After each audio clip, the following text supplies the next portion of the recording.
আসসালামু আলাইকুম। আমি গত পরশুদিন মালয়েশিয়াতে এসেছি 2 দিন আগে। এর মধ্যে মালয়েশিয়ার 3জন মন্ত্রীর সাথে বৈঠক হয়েছে। মালয়েশিয়ার যে স্বরাষ্ট্রমন্ত্রী আছেন এবং হিউম্যান রিসোর্স মন্ত্রী আছেন ওনাদের সাথে আনুষ্ঠানিক বৈঠক হয়েছে।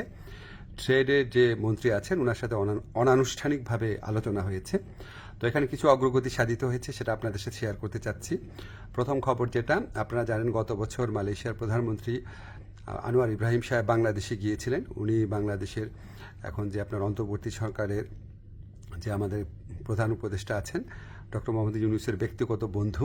তো উনি তখন প্রতিশ্রুতি দিয়েছিলেন যে গত বছর যেই বাংলাদেশি শ্রমিকরা মালয়েশিয়াতে আসতে পারে নাই শেষ মুহূর্তে, তাদেরকে উনি মালয়েশিয়াতে আসার সুযোগ করে দিবেন। এটা নাম্বার ছিল 17,000-এর মতো। তো এটার ভিত্তিতে আমরা অনেক আলোচনা করেছি। তো তারা বলেছে তারা ব্যাচ ওয়াইজ নিবে।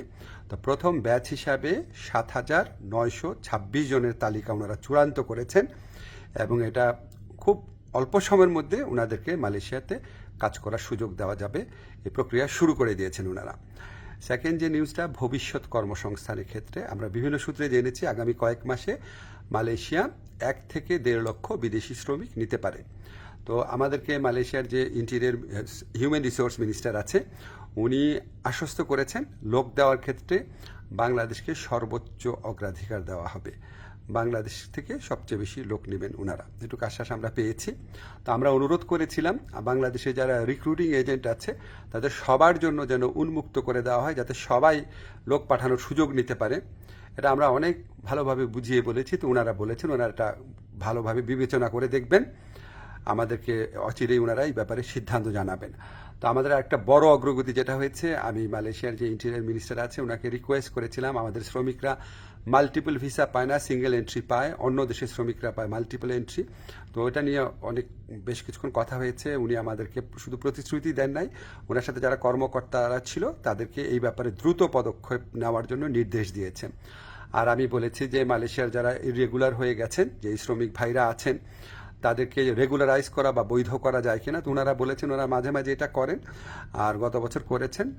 আর ওনারা বলেছেন যে যাদের পাসপোর্ট এক্সপায়ার্ড হয়ে যায়, ভিসা এক্সপায়ার্ড হয়ে যায়, তাদের ক্ষেত্রে এটা হয়তো করা সম্ভব হবে না। তখন আমি বলেছি দেখেন অনেক সময় আছে যে মালিকের গাফলতির কারণে বা মালিকের ত্রুটির কারণে এটা হয়, তো সেগুলি আলাদাভাবে বিবেচনা করা যায় কিনা ওনারা প্রতিশ্রুতি দিয়েছেন, ওনারা এটা বিবেচনা করে দেখবেন।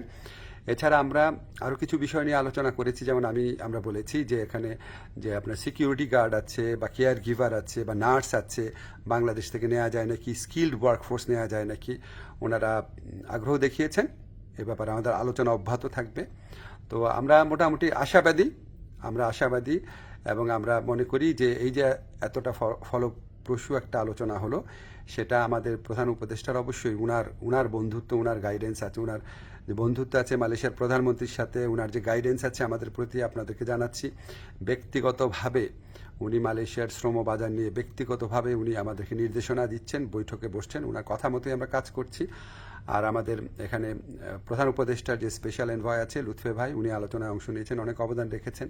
আমাদের প্রবাসী কল্যাণ মন্ত্রণালয়ে যারা আছেন তারা গত কয়েক মাস ধরে চেষ্টা করে যাচ্ছেন বিষয়গুলো এগিয়ে নেওয়ার জন্য। আপনাদের দোয়া ছিল, এই জন্য এতটুকু অগ্রগতি হয়েছে। আপনারা দোয়া করবেন আমরা যেন মালয়েশিয়া যারা শ্রমিক ভাই আছে বা যারা আসতে চান তাদের জন্য সত্যিকারের কল্যাণকর কিছু করতে পারি। ধন্যবাদ আপনাদের সবাইকে।